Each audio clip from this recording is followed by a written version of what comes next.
selamat malam pemirsa. Apa kabar Anda? Senang sekali malam hari ini kami dapat kembali menjumpai Anda dalam program Tatap Muka. Program yang hadir sebagai wadah sosialisasi, berbagi informasi dan juga edukasi dalam bidang apapun. Tentu saja kami senantiasa menghadirkan narasumber yang kompeten dan kredibel di bidangnya. Pemirsa, malam hari ini kita akan berbincang-bincang dengan tema UMKM Urat Nadi Ekonomi di Indonesia.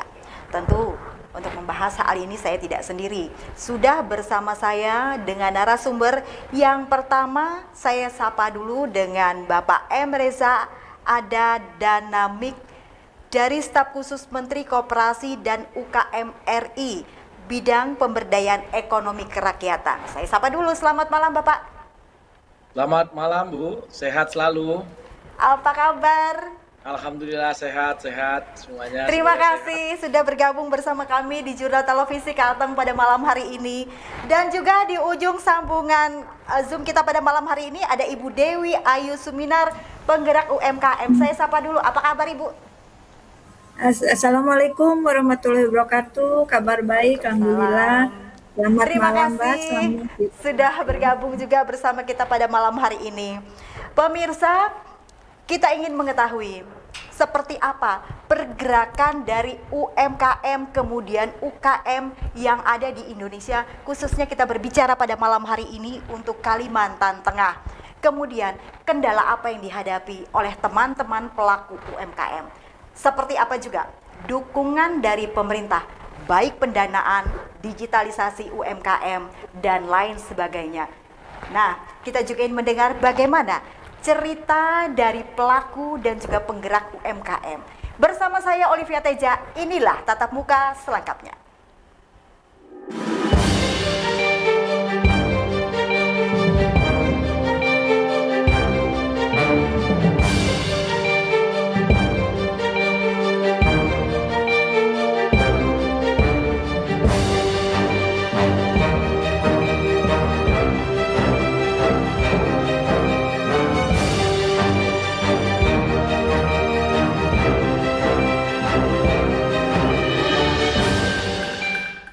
Pemirsa, seperti saya katakan di awal tadi, di masa pandemi UMKM itu masih bisa bertahan. Nah, kemudian dia berhasil bertahan di tengah pandemi yang selama ini melanda. Apa yang membuat itu tetap bertahan? Khususnya juga di bumi Tambun Bungai, bumi Pancasila Kalimantan Tengah. Saya langsung ke Bapak Riza, silahkan Pak tanggapannya. Ya, apa yang membuat UMKM kita bertahan di tengah pandemi? Tentu pastinya yang pertama UMKM kita itu punya daya lempung yang daya adaptasi yang kuat. Sebab itu pemerintah dalam ini kami di Kementerian Koperasi dan UKM sejak pandemi itu melakukan sejumlah upaya dalam rangka memastikan UMKM itu bisa melakukan kecepatan beradaptasi pandemi atau situasi COVID-19. Apa yang dilakukan? Yang pertama, adaptasi ke digital. Ya, itu menjadi sangat penting sekali. Perkembangan dari awal sampai UMKM yang konsisten bertahan dan sekaligus lompat-lompatan tengah pandemi COVID-19 adalah UMKM yang punya sistem digital. Kenapa jika di awal atau sebelum pandemi kita UMKM kita sistem digital, alhamdulillah saat ini sudah ada sekitar 1.000, ada peningkatan sekitar 130% dan kita masuk dalam sistem digital di saat pandemi COVID-19. Yang kedua, itu ada kesadaran bahwa pandemi COVID itu juga menunjukkan atau menuntut kita untuk lebih agresif, kuat lagi membangun perusahaan, apakah itu perusahaan usaha besar, usaha kecil atau UMKM-nya, koperasi-koperasi dengan pelaku-pelaku usaha besar, BUMN kita dan seterusnya. Mitra-mitra memperkuat daya lenting dari Suaranya nggak dengar. karena terjadi penunjukan perusahaan rantai pasok yang memperkuat atau memberikan misalnya penyerapan produk yang dihasilkan pada pelaku UMKM kita atau sektor hasil kita. Nah, yang ketiga, tentu kita dorong transformasi dari pelaku dalam sektor formal yang artinya sangat tinggi sekali ya, formal ke formal. Apa dilakukan sekarang kita mendorong supaya sistem pendataannya semakin baik. Itulah mengapa Bapak Presiden kaitan juga mengingatkan kepada semua bahwa penting dia masih dalam kaitan dengan UMKM kita ini salah satunya adalah tidak nomor induk lalu juga melakukan pendampingan akan sistem pembiayaan dan hal-hal yang saya kira dapat sebagai satu terobosan sinergi baik pelaku swasta, operasi, BUMN, pemerintah, yang ditentang COVID-19 dan kolaborasi kuat sekali untuk saling membantu, saling membantu. Saya kira itu. Oke, sebelum kita lebih lanjut lagi, saya bergeser ke Ibu dulu. Ibu Dewi, bisa bercerita seperti apa bertahan di tengah pandemi selama ini? Itu di tengah kondisi para pelaku UMKM, kita harus mampu beradaptasi, di mana para pelaku UMKM harus menyiapkan berbagai macam strategi untuk bisa bertahan di pandemi sekarang ini. Yang sudah dilakukan seperti tidak mengandalkan produk impor dari produk-produk impor dari luar, melainkan mengandalkan barang-barang lokal yang sebagian besar untuk mengandalkan UMKM tidak sebagian besar tidak mengandalkan ke pinjaman bank. Kalau saya tahu itu yang saya tahu sekarang. Di samping itu para pelaku UMKM juga diberikan pendampingan digital platform untuk menunjang penjualan UMKM dan diberikan dana bantuan modal usaha oleh pemerintah. Semua hal itu dilakukan karena UMKM merupakan backbone and buffer zone perekonomian di Indonesia. Yang saya tahu itu. Kalau Ibu sendiri seperti apa pengalamannya kemarin? Kemudian usaha apa yang dijalankan? Kebetulan saya basicnya itu di ekspor tanaman hias sama batu alam, patung-patung kuda akar jati. Semenjak kemarin tahun 2020 itu sangat berasa sekali mungkin bagi eksportir di Indonesia karena sangat jatuh dari perekonomiannya, tapi semenjak tahun 2021 kita bulan Agustus kita mulai ekspor lagi khususnya di tanaman hias, batu-batu alam, patung akar jati. Dan sesudah itu kita juga alhamdulillah kemarin kebetulan suami saya dari Korea Selatan dan ketua asosiasi Inechon di Indonesia. Jadi kita melebar ke penggiat pelaku UMKM untuk dibantu marketnya, usaha produk UMKM-nya kita bisa dipilih, yang terpilih kita bisa ekspor ke Korea gitu. Oke, ditahan dulu Pak Reza, saya masih tertarik dengan Ibu Dewi. Bu Dewi, kan kemarin orang berpikir nih, selama pandemi bagaimana kita mencukupi dulu kebutuhan harian, kebutuhan perut, kemudian Ibu bisa tetap bertahan dengan akar jatinya, kemudian dengan tanaman hiasnya. Seperti apa itu, Bu? Ya, jadi kita alhamdulillah ya Bu ya untuk ekspor karena di pandemi ini kita ekspor juga nggak terlalu down gitu. Jadi ada ekspor keluar sebagian yang lebih ramainya di cara pandemi ini kita ada hikmahnya juga Bu, corona ini karena apa? Jadi pasaran tanaman hias di lokal itu lebih ramai, mungkin orang nggak bisa keluar, nggak bisa keluar jalan-jalan, nggak bisa kemana-mana. Jadi sekarang ke tanaman hias mungkin itu berkah petani tanaman kembang ataupun handicraft yang lainnya itu menjadi seni buat warga Indonesia yang mungkin tetap di rumah, bosan di rumah gitu. Jadi Yang mungkin jelas ibu-ibu ya. beralih ke tanaman hias.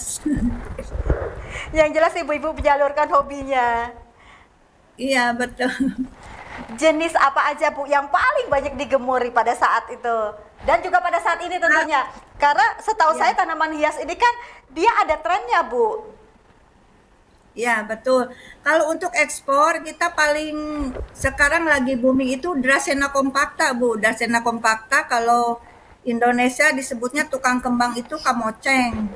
Kamoceng. Terus keduanya Dracena pragram Hanyuang.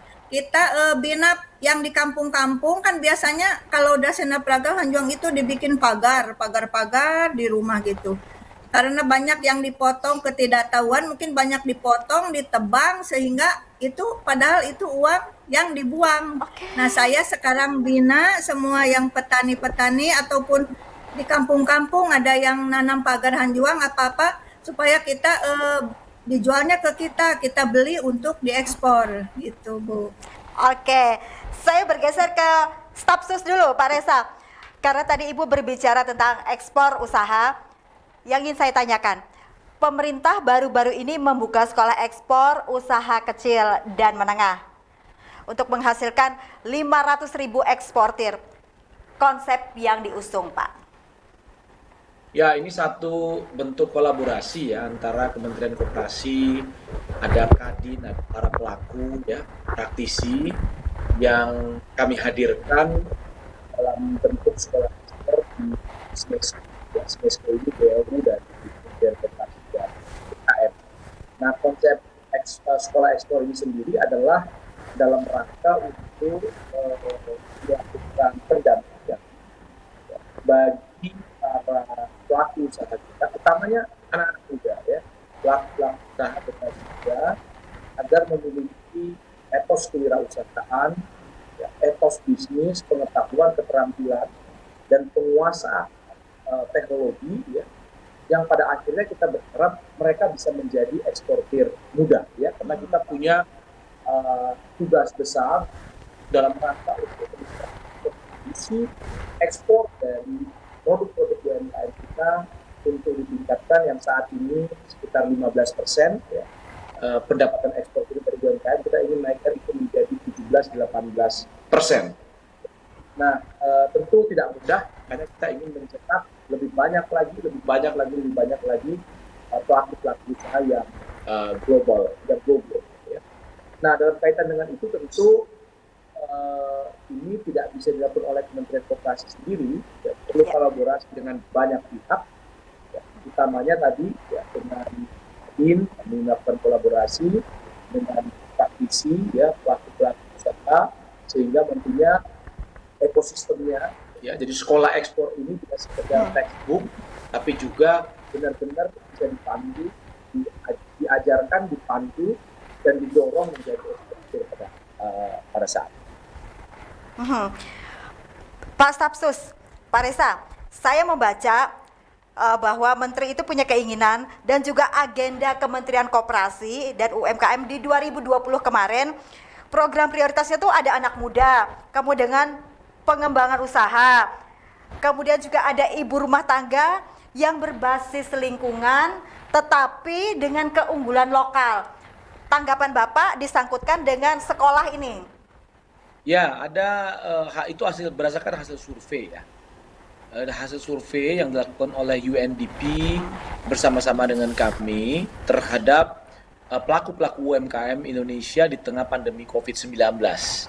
Hasilnya lebih kurang saya ingin sampaikan survei tersebut 90% lebih, ya, atau sekitar 94% dari pelaku UMKM itu mengatakan bahwa mereka ingin sekali, ya, terlibat dalam kegiatan ekonomi hijau, sekaligus juga kegiatan yang terkait langsung dengan ekonomi yang inklusif. Ya. Nah, dalam kaitan dengan itulah kita melihat ini menjadi peluang. Peluang apa? Karena ternyata ada sektor yang lain di pendidikan bahwa satu, sebagian besar dari pelaku UMKM kita itu adalah perempuan. Yang kedua, bonus demografi kita, populasi kita, sekitar 64% itu adalah generasi muda. Generasi muda. Yang Yes. 70% di antaranya ternyata ingin sekali memiliki usahanya sendiri atau berwirausaha. Nah, ini berita gembira. Itulah mengapa Pak Menteri pada akhir tahun lalu itu mengatakan bahwa fokus kita saat ini adalah ekonomi digital, ya, perempuan, dalam hal ini UMKM perempuan. Yang ketiga itu adalah mendorong optimalisasi dari produk-produk yang memang berbasis lokal. Jadi punya kekuatan di lokal. Misalnya sektor pertanian, perikanan, peternakan, dan perkebunan. Ini adalah keunggulan-keunggulan bangsa kita yang hampir tersebar di seluruh provinsi Indonesia. Yang kita harapkan nantinya tidak hanya sekedar menghasilkan produk yang biasa-biasa saja, tapi itu bila mulai tambah tinggi dan bahkan bisa menjadi selain konsumsi domestik, tapi juga bisa menjadi kekuatan ekonomi ekspor kita. Saya kira itu. Oke, saya ke Ibu Dewi. Ibu Dewi, perempuan di sini dan juga anak muda udah disinggung nih. Ada programnya, Bu. Nah, selama Ibu membina teman-teman UMKM, mengumpulkan hasil tanaman tadi, kemudian diekspor keluar, yang menjadi kendalanya, Bu? Ya, untuk ekspor ke luar itu mungkin saya kan enggak tanaman saja, tapi hasil-hasil produk UMKM kayak makanan, Kerjati. handicraft juga, iya. Kebetulan saya juga keliling ke UMKM Sukabumi, Purwokerto, Pemalang, Banyumas. Terakhir saya pulang dari Bandungan kemarin malam. Di sana juga mungkin kendalanya sekarang itu di pelaku UMKM itu adalah NIB-nya, Bu. NIB banyak yang mengeluhkan masalah NIB-nya. Terus PIRT juga mungkin nanti yang Konpendak di DPK UMKM agak lama juga, agak sulit juga gitu. Kemarin banyak ngeluh gitu pelaku UMKM-nya. Yang mungkin kalau udah ada NIB mungkin bisa cepat dan gercep juga untuk mereka memproduksi hasil-hasil produk UMKM-nya dan tambah semangat untuk dilengkapi dengan legalitas. Mungkin mohon ke Bapak bisa dipercepat ataupun untuk dibantu NIB dan PIRT-nya mungkin begitu. Langsung ditanggapi oleh Pak Reza. Ya, saya kira benar, Bu. Ya, ini fokus kita saat ini ya. Pak Presiden juga terus mendorong ya agar segera direalisasikan berbagai kemudahan, termasuk diantaranya adalah NIB, ya, nomor induk berusaha tadi yang saya sampaikan ya. Ini bagian dari kerja transformasi UMKM itu sendiri. Nah, NIB ini sendiri kita targetkan tahun ini itu 2,5 juta ya, kami di Kementerian Koperasi, yang tentu ini kita akan pastikan ya di seluruh provinsi di Indonesia pelaku-pelaku usahanya bisa mendapatkan akses yang cepat. Jadi sekarang kalau dulu itu rumit sekali harus datang fisik dan seterusnya, sebenarnya sekarang jauh lebih mudah dengan sistem OSS itu ya, sehingga nantinya dimanapun mereka bisa masuk ke dalam aplikasi tersebut atau mendaftar secara online, lalu nantinya bisa dengan mudah cepat mendapatkan nomor induk berusahanya. Namun bila manapun itu mendapati kesulitan, tentu kami akan melakukan pendampingan.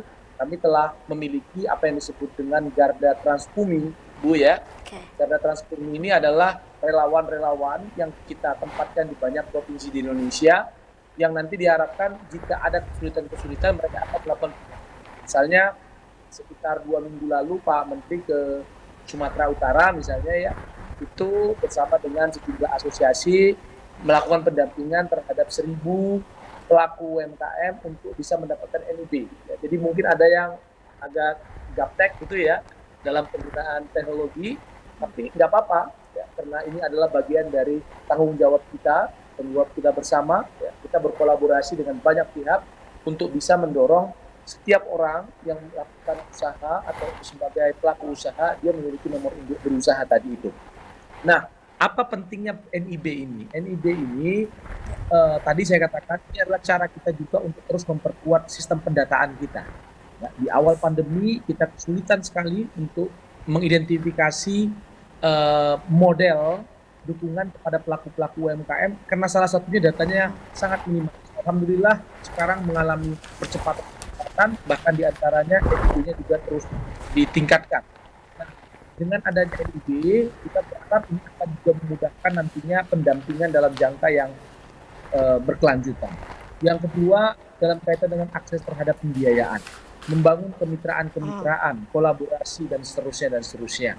Jadi saya kira saya setuju Bu ya. Tadi dikatakan bahwa NIB ini penting, benar penting Bu. Nah, kalau memang nanti sekira nanti masih ada yang sulit, ada yang mengalami kesulitan, mohon kami diberitahu Bu ya, agar nanti kami bisa memberikan pendampingan atau berkoordinasi dengan tim kami di lapangan untuk melakukan pendampingan terhadap pelaku-pelaku tersebut. Pak Stafsus, yang saat ini menjadi primadona itu apa Pak? UMKM-nya makanan kah? Atau kalau seperti Bu tadi tanaman hias? Kami melakukan rakornas beberapa waktu yang lalu, ya. Kita mendapati ada 7 sektor utama, sektor strategis yang memang di tengah pandemi itu cukup akseleratif lah, bisa kita katakan begitu. Yang pertama itu makanan minuman, benar. Makanan minuman ini, mungkin juga karena memang makanan minuman ini di tengah pandemi COVID-19, orang boleh tidak pergi ke sekolah, ya, di rumah saja, tidak pergi berlibur, tidak makan di restoran dan seterusnya, tapi tetap perlu makan minum. Maka makanan minuman ini menduduki posisi paling utama dalam sektor strategis kita yang terkait langsung dengan proses digitalisasi. Ya. Jadi makanan minuman, yang kedua itu fashion, yang ketiga itu sektor pangan kita, pertanian khususnya, yang keempat pedagang kaki lima, ya. Jadi bagaimana mendorong digitalisasi kepada aktivitas pedagang kaki lima. Yang kelima itu yang kaitan langsung dengan sektor pangan, tapi ini perikanan, ya, yang perikanannya. Nah, yang keenam itu ini gerakan yang kami lakukan di pertengahan pandemi COVID itu adalah warung, Bu. Ya, warung tetangga di sekitar kita. Ini penting juga. Dan yang ketujuh adalah kaitannya langsung dengan pesantren. Jadi kalau berdasarkan rakornas transformasi digital yang kami lakukan pada bulan Maret 2022 yang lalu itu, maka 7 subsektor ini, ya, itu menjadi utama dalam kerangka untuk mendorong digitalisasi dan penguatan daripada pelaku-pelaku UMKM kita. Kemudian marketingnya seperti apa Pak? Untuk teman-teman UMKM ini, bantuannya seperti apa? Kalau Ibu tadi kan berkolaborasi dengan teman-teman. Nah, dukungan dari pemerintah untuk marketnya sendiri. Marketnya pertama saya dari hulu dulu ya. Paling hulu itu dari skema sistem pembiayaan. Dari pembiayaan itu KUR atau kredit usaha rakyat yang tahun ini terus ditingkatkan. Sekarang jumlahnya udah sekitar 350 triliun lebih ya, 370 triliun saya kira, yang dialokasikan untuk meningkat atau memberikan akses pembiayaan, kemudian akses pembiayaan kepada pelaku UMKM kita. Nah, yang kedua, kami juga punya sistem pembiayaan yang melalui koperasi. Jadi bila mana ada pelaku-pelaku UMKM anggota koperasi, kita juga menyediakan skema pembiayaan melalui koperasi, ya, yang tahun ini sekitar 1,8 triliun alokasinya. Ya, ini juga menjadi bagian skema lain yang kita persiapkan untuk memperkuat ekosistem pembiayaan kita. Lalu ada juga tentunya PNM ya untuk pelaku-pelaku ultra mikro yang juga ini terus diperluas, targetnya nanti 15 juta pelaku usaha yang sekarang ini sudah sekitar 12 juta. Nah, di luar itu, di luar pembiayaan, kita punya juga apa yang disebut dengan skema-skema pendampingan, ya. Pendampingan, pelatihan-pelatihan, ya, kemitraan, ya. Kita membangun kemitraan setidaknya di tahun lalu itu piloting dengan 12 BUMN, dengan sejumlah usaha besar gitu ya, bagaimana mendorong kemitraan rantai pasok antara pelaku-pelaku UMKM kita dengan BUMN maupun usaha besar. Nah, yang ketiga, di sisi marketnya, kita juga memberikan afirmasi. Tahun ini misalnya 40% dari belanja pemerintah atau sekitar 400 triliun itu digunakan untuk menyerap produk UMKM. Itulah mengapa kami ditugaskan untuk mendorong pelaku UMKM kita 1 juta onboarding ke LKPP. Dengan harapan nanti 1 juta ini bisa terlibat untuk memanfaatkan belanja pemerintah yang tadi angkanya sekitar 400 triliun tadi itu. Belum lagi yang belanja BUMN kita dan seterusnya. Saya kira ekosistem ya, kalau saya lihat ya dalam ini mungkin hikmah tadi Ibu sudah katakan ya, hikmah daripada pandemi COVID-19. Saya kira ada percepatan-percepatan di banyak sisi. Di sisi pembiayaan, di sisi pasar, di sisi penguatan produknya sendiri, ya, penguatan SDM-nya dan seterusnya.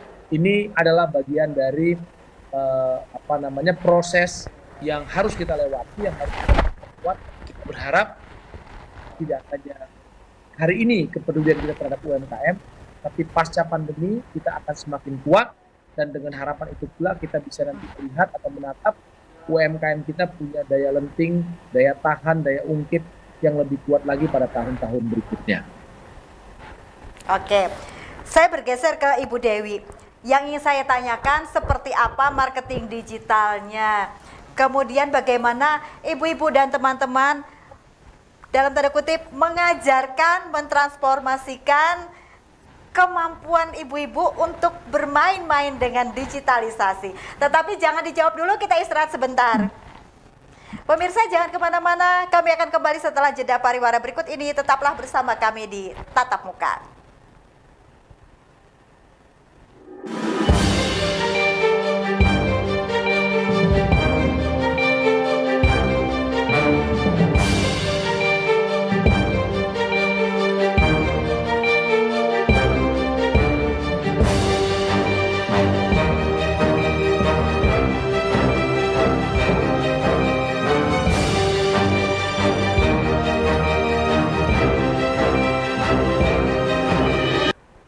Terima kasih pemirsa, Anda masih bersama kami di Tatap Muka.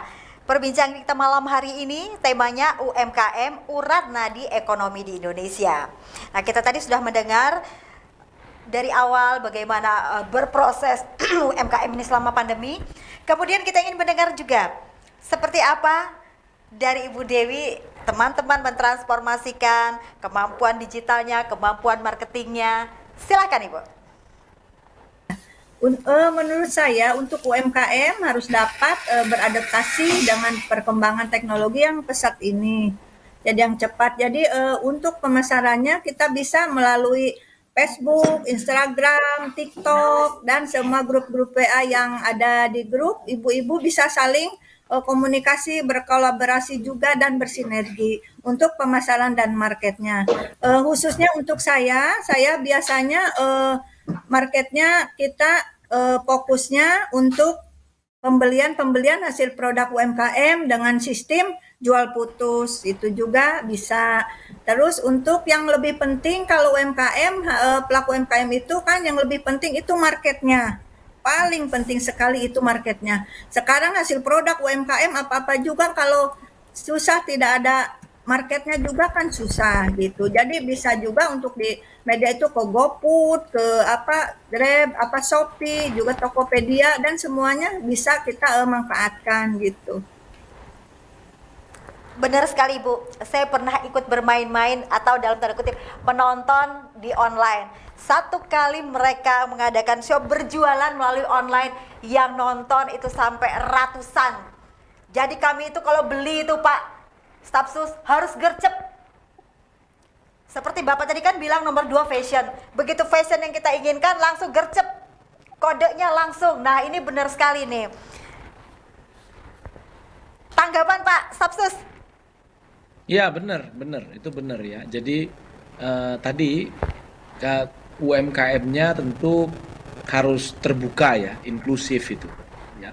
Kalau asik sendiri ya pasti tidak akan mungkin bisa beradaptasi dengan situasi lingkungan yang terus berubah gitu. Nah, pandemi Covid itu mengajarkan kita misalnya satu, bahwa lingkungan kita itu berubah. Apa saja perubahan-perubahan? Orang tidak lagi makan di restoran, orang tidak lagi pada saat itu berangkat ke sekolah, ya, orang tidak lagi berangkat ke kantor, atau orang tidak lagi berkeliaran atau beraktivitas di luar rumah. Sebagian besar diantaranya membatasi, mengurangi aktivitas di luar rumah. Nah, dalam situasi yang seperti itu, UMKM tidak beradaptasi dengan ekosistem digital untuk bisa menjawab tantangan transaksi yang offline menjadi online, ya saya kira itu akan sangat sulit untuk bisa bangkit. Dan itu terbukti di tengah pandemi COVID-19.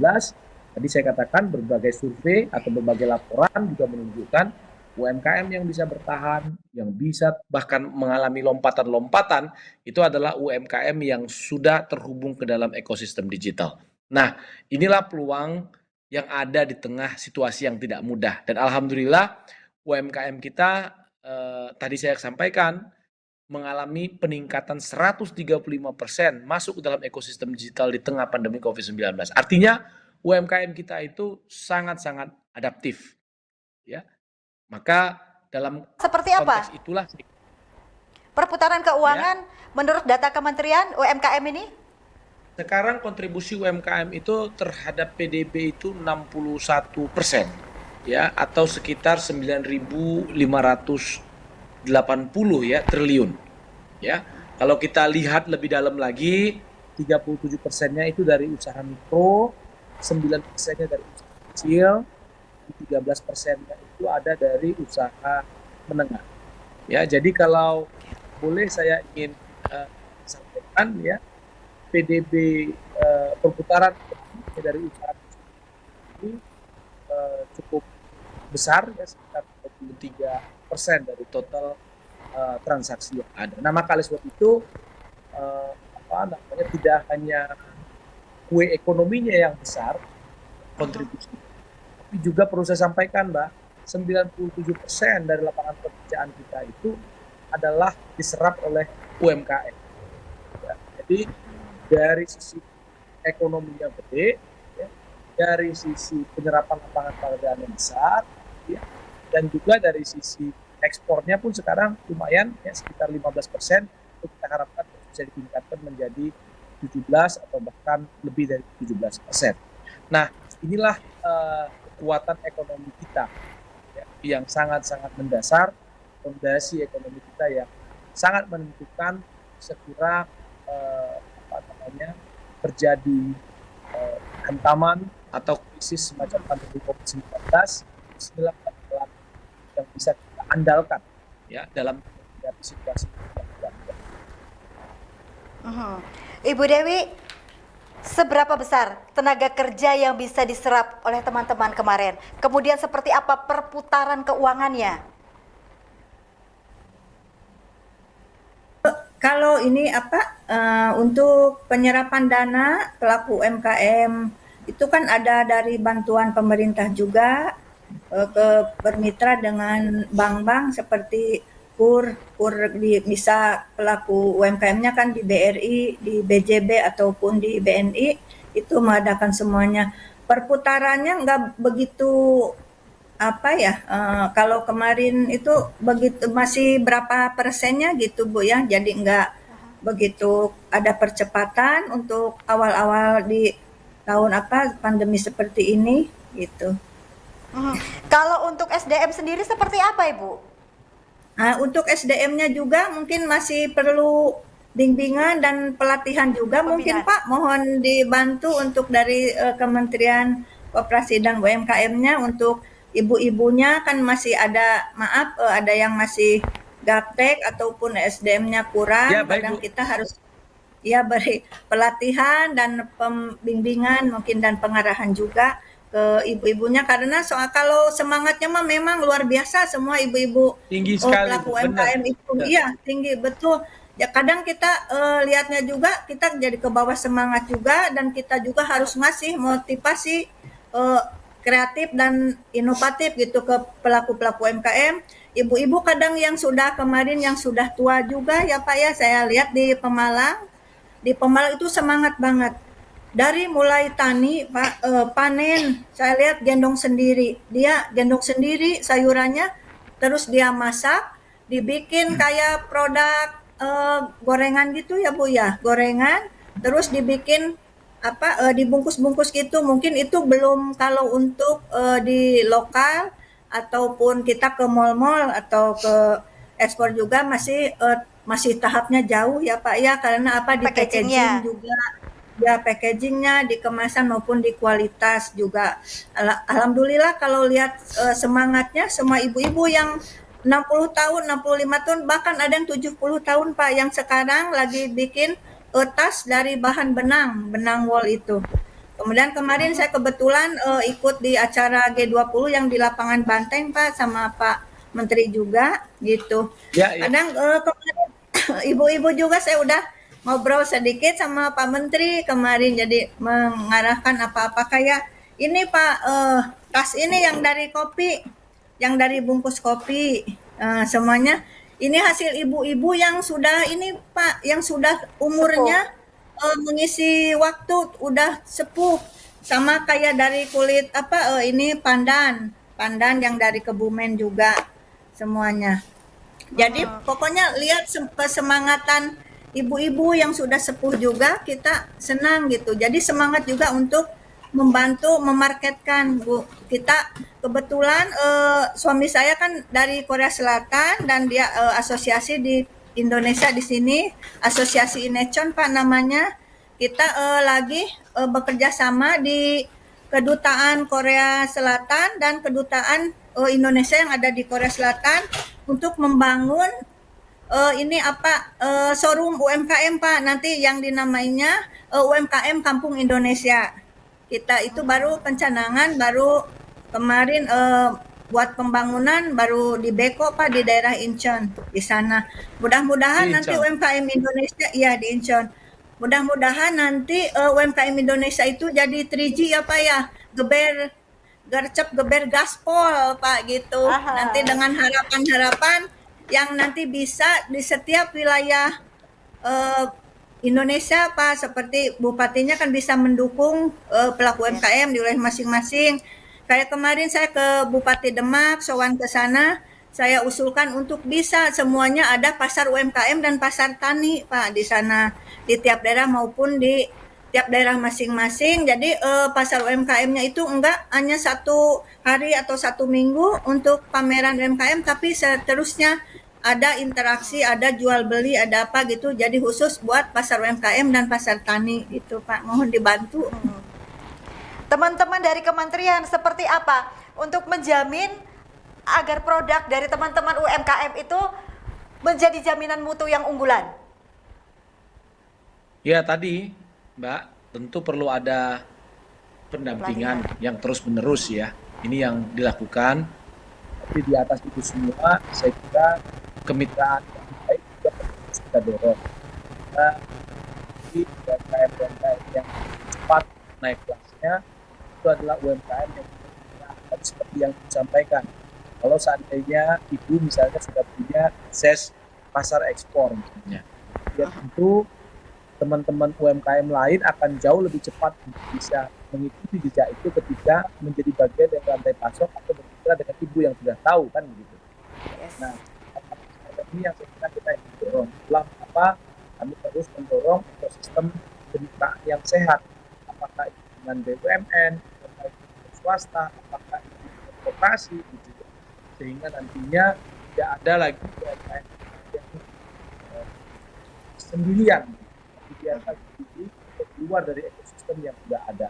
Kita berharap semuanya berada pada ekosistem yang bisa saling dukung sehingga nantinya bisa lebih cepat untuk naik kelas.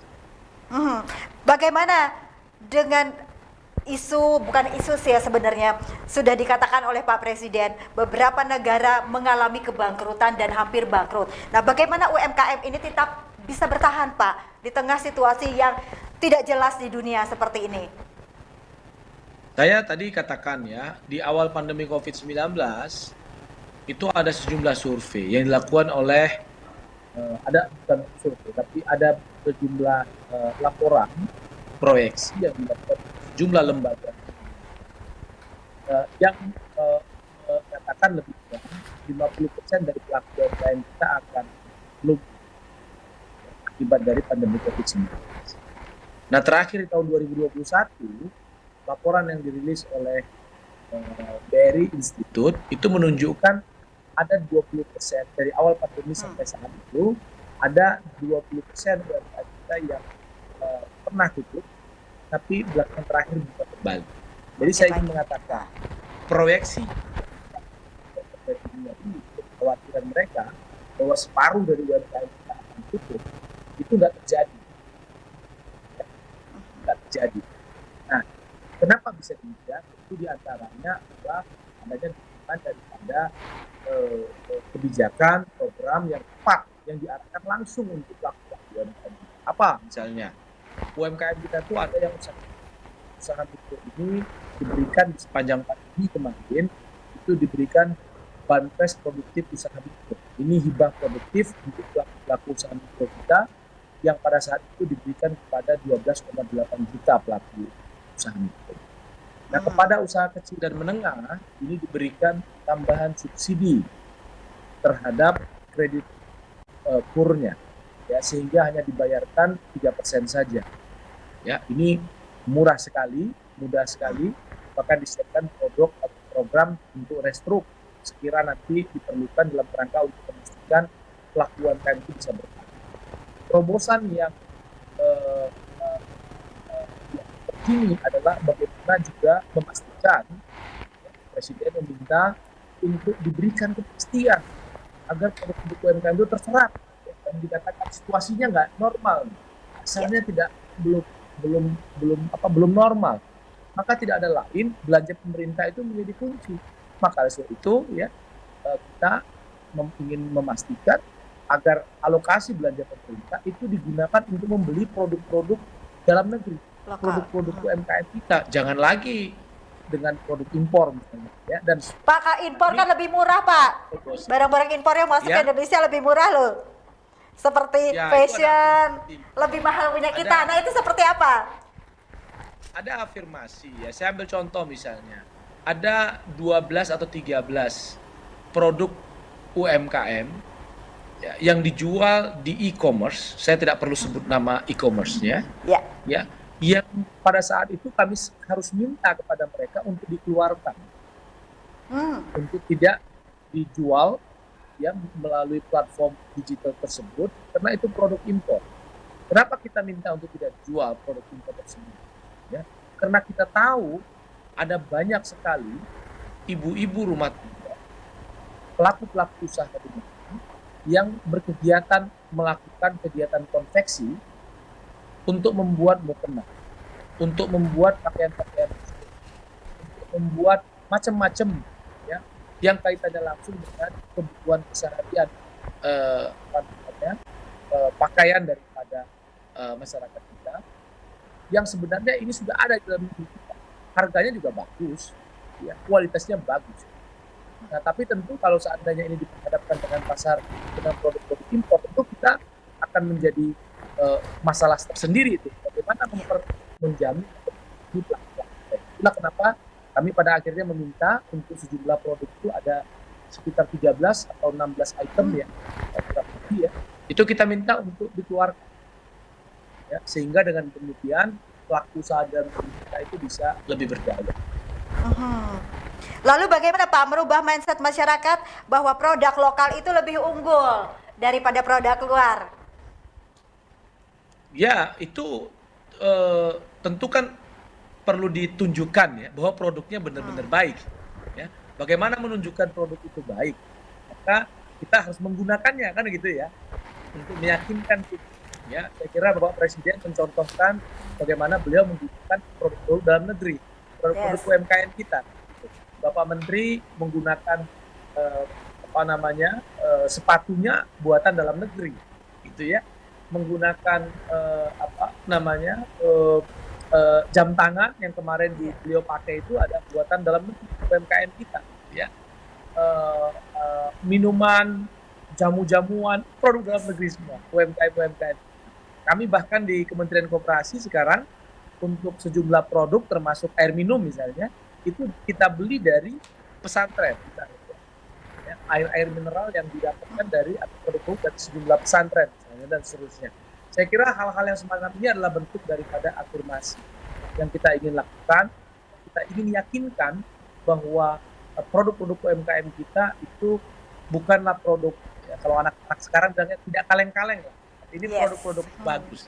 Ya, saya baru kembali dari Kerto tadi siang, tadi malam ada bazar UMKM, ada 120 UMKM yang hadir. Saya lihat produknya luar biasa bagus sekali, Mbak. Ada yang UMKM Mojokerto yang membuat alat musik. Ya, saya kemarin coba alat musik gitarnya itu bagus sekali dimainkan dengan baik. Dan itu usaha yang hadir pada awal-awal pandemi. Jadi ketika mentok semuanya, lalu mereka berkreasi, kreatif, dan melahirkan apa yang Keluar inspirasi.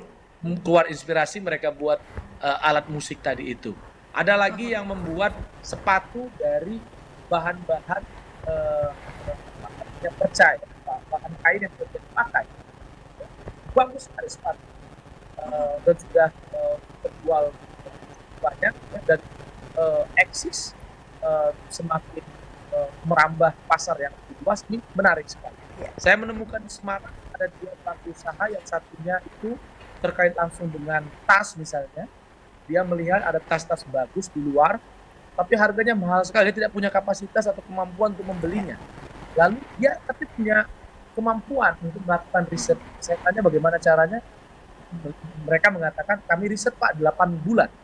8 bulan riset sampai bisa membuat tas yang kualitasnya hampir sama mungkin dia dengan yang mahal sekali, yang mungkin dipakai oleh Mbak ya, yang kualitasnya mahal sekali itu. Dan ternyata setelah dites di pasar di Jakarta katanya, Ya. banyak sekali minatnya, dan sekarang sudah merambah ke 6 atau 10 negara di dunia. Oke. Hal yang semacam itu menurut saya ada di tengah pelaku-pelaku UMKM kita yang unggulan itu. Jadi saya kok semakin kesini itu semakin yakin Semakin produk dalam optimis, negeri kita itu keren-keren, bagus-bagus. Jadi tidak perlu khawatir ya. Saya kira sekarang apalagi kita sudah punya showcase, sekarang ini ada Sarinah ya, yang baru saja tadi hari ini Bapak Presiden meluncurkan transformasi Sarinah ya, yang sekarang all Indonesia SME produk ya, produk-produk Indonesia di sana yang baik, terbaik, yang bisa mendunia. Oke. Ibu Dewi, sama seperti pertanyaan kepada Pak Reza tadi, bagaimana teman-teman ini tetap optimis, tetap kuat, walau di luar sana kita sudah mendengar negara-negara yang hampir bangkrut dan sudah bangkrut, tetapi kita tetap optimis. UMKM yang ibu-ibu dan teman-teman pegang ini tetap go. Jadi untuk pelaku UMKM ini kan banyaknya ibu-ibu ya Mbak ya. Jadi harus adanya semangat dan bekerja sama, berkolaborasi, bersinergi untuk semua para pelaku UMKM. Semangatnya harus 1000%, kalau saya nggak 100% lagi, 1000% untuk bisa saling membantu, memajukan, saling mengisi, saling melengkapi, sehingga UMKM berhak keren. UMKM berhak keren, UMKM 3G, gercep, geber, gaspol, dan bisa hasil produknya itu go internasional. Yang nanti juga insya Allah nanti sekarang lagi dibangun di sana di Korea Selatan, di Incheon, untuk UMKM Kampung Indonesia khususnya gitu. Siapapun boleh ya Bu ya menitipkan di sana. Boleh Bu, sebab kita juga semua kan yang terseleksi dari kualitas makanannya ataupun minumannya, dari handicraftnya, semuanya, yang packagingnya dengan PIRT dan legalitas lainnya, kita bisa ada di sana di showroom UMKM Kampung Indonesia. Mungkin gitu Oke, Pak. Pak Reza, kalau untuk pajak sendiri seperti apa teman-teman UMKM? Kemudian label-label halal? Ya, ini menarik Mbak pertanyaannya ya. Tentu kaitannya dengan perizinan-perizinan ini yang terus kita permudah ya, percepat ya. Salah satunya terkait langsung dengan halal ya. Untuk usaha mikro kecil ini usaha kecil ya, diharapkan itu bisa sekira memang membutuhkan apa namanya label halalnya, maka untuk usaha mikro kecil itu digratiskan, Mbak, ya. Dan tentu kalau masih pun ada yang mengalami kesulitan, mohon kami dihubungi ya untuk dapat nantinya kita lakukan pendampingan. Jadi nggak perlu lagi khawatir pelaku usaha mikro kecil ini bisa diakses tentu salah satu syaratnya kan NIB. Jadi saya kira NIB ini perlu kita pastikan ya, pelaku UMKM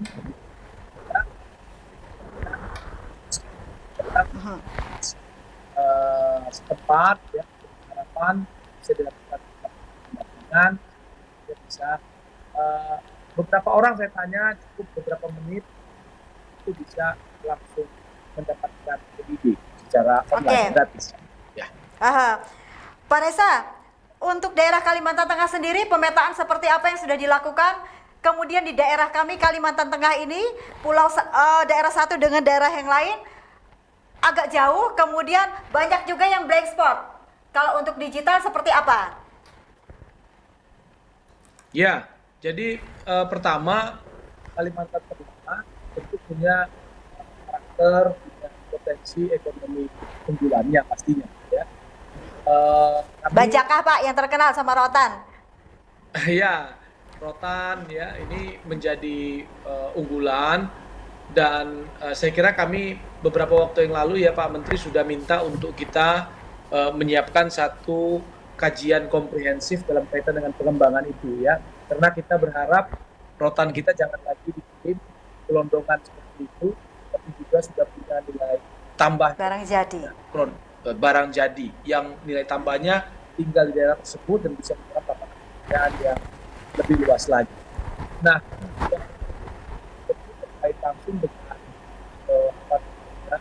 digitalisasi tadi itu, ada daerah-daerah yang sudah ekspor yang itu juga itu bisa kita juga dorong dengan bila pentingnya adanya agregator di banyak tempat produk-produk UMKM kita ini kalau dijual orang per orang atau perorangan ini implikasinya adalah biaya logistiknya terlalu mahal. Yes. Ya. Ini melakukan terobosan misalnya di timur Indonesia kita menyiapkan apa yang disebut dengan Smesco Hub Timur. Ya, apa Smesco Hub Timur ini? Kita berharap bisa membantu mendorong pelaku-pelaku UMKM di timur Indonesia itu bisa mendapatkan akses yang lebih luas lagi termasuk pasar global. Nah, tapi tantangannya adalah logistik, sistem logistik. Nah, dengan Smesco Hub Timur kita ingin mengagregasi produk-produk yang tadi volumenya terbatas, tapi kualitasnya bagus untuk dikonsolidasikan di Smesco Hub Timur di Bali, dan dengan sendirinya nanti ini bisa menjadi mendapatkan akses pasar yang luas, pasar ekspor kita. Hal-hal yang semacam ini yang saya kira perlu didorong, termasuk juga di Kalimantan Tengah, bagaimana ada kolaborasi juga memperkuat agregator-agregator koperasi dalam bagian dari strategi yang sedang kami kembangkan. Itu adalah agregator yang juga sangat efektif. Jadi kami berharap sebenarnya pelaku kita jangan lagi individual, ya, tapi coba pun satu ekosistemnya kolektif bersama-sama melalui koperasi sehingga nantinya ada kepastian pembelian dari pembelinya dan pada akhirnya dalam volume yang memadai bisa mendapatkan pasar yang lebih baik. Ke depan yang paling urgent atau yang utama yang teman-teman kementerian lihat untuk Kalimantan Tengah, UMKM-nya seperti apa dan apa? Ya, kalau yang paling penting ya saya kira tadi ya, satu, pendampingannya harus terus diperkuat. Ya, ini Pak Menteri selalu mengingatkan kita, pendampingan untuk apa? Pendampingan untuk B, sertifikasi halal dan seterusnya. Ya. Yang kedua adalah bagaimana juga mendorong agar ada ekosistem yang sehat untuk menumbuh kembangkan pelaku-pelaku UMKM perorangan ini supaya mereka menjadi bagian dari klaster usaha. Ya, tidak lagi peperangan, boleh melalui koperasi atau kelompoknya itu dengan harapan nanti bisa lebih berskala ekonomi. Nah, yang ketiga tentu kaitannya dengan akses pasar. Ya, kami sangat berharap sekali mengefektifkan belanja pemerintahnya diefektifkan, kedua itu belanja kemitraan antara pelaku usaha besar itu diperkuat, dan dengan usaha besar itu juga diperkuat, sehingga ini bisa menjadi modalitas kita. Ya. Dan terakhir tentu kita berharap juga exposure dari produk-produk UMKM ini bisa mendunia. Oke, terakhir Pak, jadi closing statement kita, apa mimpi besar yang belum terwujud bagi UMKM sendiri? Wow, ini pertanyaannya agak sulit di ujung ini ya. Kalau bagi UMKM mungkin tanya ke UMKM. Tapi kalau di kami di Kementerian adalah bapaknya Pak dan rumahnya. Ya, karena tadi pertanyaannya ke UMKM ya, saya kira ke UMKM. Tapi kalau Kementerian Koperasi dan UMKM, kami punya target yang sudah ditetapkan.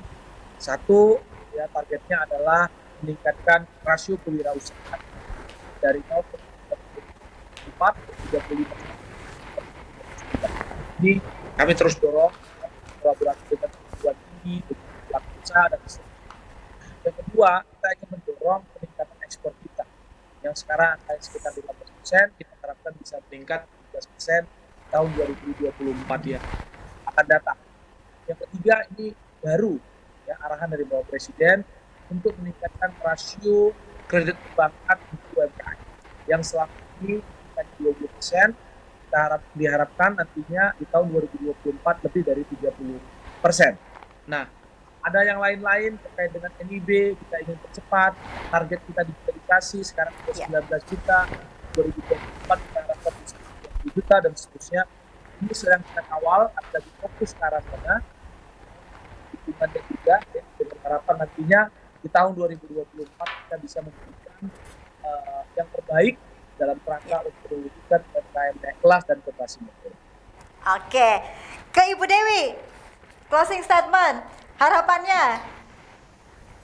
Harapan pelaku UMKM, harapan saya utamanya untuk ke pemerintahan-pemerintahan setempat yang bisa membuka atau mengadakan pasar UMKM dan pasar tani. Dan keduanya UMKM berhak keren, UMKM juga jadi UMKM yang 3G dan juga bisa UMKM hasil produknya bisa mendunia. Mudah-mudahan dan saya mohon bantuan dan dukungannya dari Pak Menteri, Pak Menteri Koperasi dan UMKM supaya bisa lebih UMKM-nya bisa lebih naik kelas, gercep, geber dan gaspol. Dan minta dukungannya untuk sekarang yang lagi mau tahap pembangunan UMKM Kampung Indonesia di Korea, itu di Incheon. Oke, sudah tercover semua nih Pak Menteri, harapan dan teman-teman di sini melalui Ibu Dewi malam hari ini. Terima kasih saya ucapkan. Terima kasih saya ucapkan kepada Bapak Risa Adadamanik, Staf Khusus Menteri Koperasi dan UKM RI, Bidang Pemberdayaan Ekonomi Kerakyatan, dan juga Ibu Dewi Ayu Seminar, Penggerak UMKM. Terima kasih buat kedua narasumber saya sudah berbagi pada malam hari ini. Pemirsa, demikianlah perbincangan kita pada malam hari ini dengan tema UMKM Urat Nadi Ekonomi Indonesia. Akhir kata, saya Olivia Teja bersama teman-teman yang bertugas pada malam hari ini pamit undur diri dari hadapan Anda. Selamat malam dan sampai jumpa.